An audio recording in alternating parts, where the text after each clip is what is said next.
Finally, I was going to be alone. I could hardly believe it. I couldn't remember the last time I had more than a couple of hours of sleep, either because of the cries of those in the beds nearby or the crushing weight of my nightmares. But now, they were all gone, and I was alone in the room. My only company the ever-present sterile taint of disinfectant and ointments. Some had returned home, back to their lives, back to their families. Others hadn't been so lucky and had returned, somewhere else, back to whatever state of being they were before. Or at least that's what I told myself. I had to believe it. There's no word as cold, cruel, and final as dead. I didn't like to think about it for too long. At least they were usually asleep when it happened. It couldn't be too bad to go in your sleep, could it? I didn't know. I didn't know how I felt about much of anything anymore. Did I even want to be alone? Sometimes a sudden silence after a wave of noise can drown you in a different way. I pushed these thoughts to one side and held on to the thing that really mattered. Tonight was the night. Tonight, I would sleep. Except at the stroke of midnight. I awoke with a chessboard on my lap and a dark figure in a black trench coat sitting at the foot of my bed. When I started from my nightmare and saw the scene before me, I bolted upright. At least, half of me did. The half of me that still listened to my brain since the accident. With my right hand, I desperately fumbled for the cord behind my bed that would signal the nurses to my side. "Help me," it said. "Come quick." Sweat poured in beads from my forehead as the figure just watched. Slowly, my arm ceased its relentless pulling. My fingers clenched white around the handle. In my lap, the marble board glittered in the moonlight. The figure remained completely immobile. Was it even watching me? Did it even have eyes? In the deep darkness, no detail of its face was visible. Shadows wrapped around it like an old friend to the point that it was impossible to tell where its body ended and where the rest of the room began. And yet, despite all this, there was something eerily familiar. It arched its neck and unfurled its hand. Following its prompt drew my eyes to the board. My gaze came to a gentle stop just above it. From the corner of my eye, I could tell that it was beautiful. More than beautiful. As if carved from the throne of God himself, it was as pristine a white as I had ever seen. But why was it here? It seemed too surreal to be possible. If I wasn't so stricken with shock and terror, I would be furious. I'd sworn never to play again. Who was this figure to march in here and do this to me? To crush me down with the weight of my trauma? To dredge all of that darkness back to the surface? I tell him what I thought of this board. Of his game. The clouds broke for just a moment, and I tried to speak, to force out even an utterance of a word. But my tongue dragged across the lid of my parched mouth like sandpaper. I couldn't speak. I needed to speak. Where was the nurse? I wouldn't look at the board. I wouldn't. It was an offense to her memory. An offense to myself. An offense. And yet I looked, as if compelled, and it all rushed back to me at once. I was in the car on the way to the international finals, my lucky rook in my hand, my beautiful wife by my side, a blazing orange sunset in the evening sky, like an eyelid desperately fighting the pull of sleep. Then a flash of light, an explosion of thunder in my ear, and a deep sleep. More than a deep sleep, a coma. And waking up months later to find out that not only half of my body had been stolen from me, but half of my soul too. I had always believed that I had been born for greatness. My wife had always used to say, when you get up there on that stage, you think it's the officiators that set the board for you? No, it's the Lord. In all of our lives, He sets down the pieces so that the gifted and the blessed can pick them right up and create something with them. Something special. Something magical. I doubted that over the last few weeks. I wondered what my wife would say now. Whether God held any responsibility for what had happened to me. Whether He had any hand in her losing her life behind the wheel.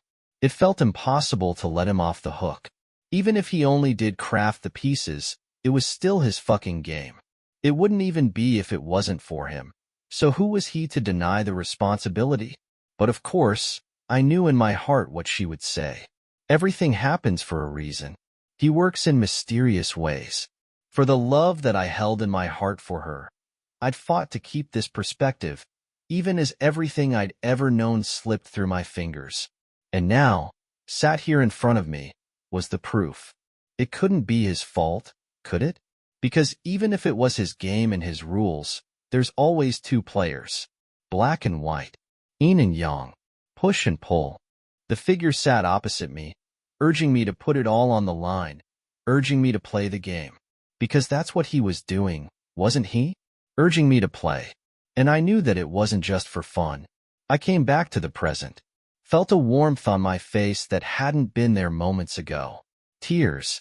I'd sworn that I'd never take it up again, but I knew that I had no choice. That now, I was playing for everything. Nothing had changed.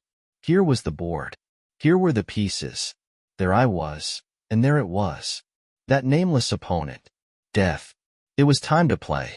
Except this time, we were playing for my life. I reached out and moved the first piece. The figure wasted no time responding. Its pale, skeletal hand moved a black pawn forward. The motion was fluid, deliberate, almost mocking in its simplicity. I shivered but forced myself to focus on the game. Every instinct screamed at me to look away, to stop playing, but I couldn't. My hand hovered above the board, trembling. It was as if some invisible force compelled me forward. I moved a pawn of my own, advancing it cautiously. The figure's head tilted ever so slightly, as if amused by my hesitation. It moved another piece, and the game began to take shape. Each move brought memories crashing into me, a flood of moments I thought I'd buried. The hospital room, the accident, her face, her laughter, her absence. Each memory tore through me, but I held my ground, clutching to whatever resolve I had left. "Why are you doing this?" I finally rasped, my voice hoarse and brittle. The figure said nothing. Its silence was louder than words. It was as if the game was the only language it spoke, and I was forced to learn it anew, move by painstaking move. As the board became more crowded, the stakes felt higher. I began to see patterns, an aggression in the figure's strategy, a ruthless drive to dominate. It wasn't just playing to win. It was playing to crush me. My moves became bolder in response, fueled by anger and desperation. I sacrificed pawns, positioned my knights, and began to set traps of my own. For a moment, I thought I saw hesitation in the figure's movements, a flicker of uncertainty. But just as quickly as it appeared, it vanished, replaced by relentless determination. Still, that tiny glimpse gave me hope. Maybe I wasn't as powerless as I thought. I leaned forward, the pain in my body forgotten, and moved my queen into position. It was a risky gambit, one that left me vulnerable, but also gave me a shot at victory. The figure's hand hovered over its pieces, considering its options. I held my breath, and then it happened. A fatal mistake. The figure's rook advanced too far, exposing its king. My heart raced as I saw the opening. It was now or never. My hand darted forward, capturing the rook and forcing a checkmate. The room seemed to freeze. The figure's head tilted once more, this time lower, as if in acknowledgement. "I win," I whispered, my voice trembling with disbelief. The figure stood slowly, its form towering over me. For a moment, I thought it might lash out, but instead, it bowed its head. The shadows around it seemed to dissolve, retreating into the corners of the room. And then, as silently as it had appeared, it was gone.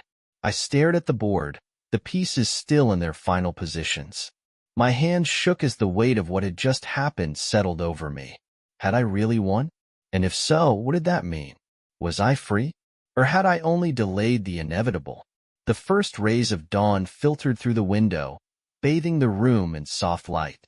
The board gleamed, its pristine white and black pieces stark against the wooden surface. I felt a strange sense of peace, as if I'd reclaimed a part of myself I thought I'd lost forever. I would never forget the game I had played, but for the first time in what felt like an eternity, I allowed myself to hope. Maybe, just maybe, I could start over. one move at a time.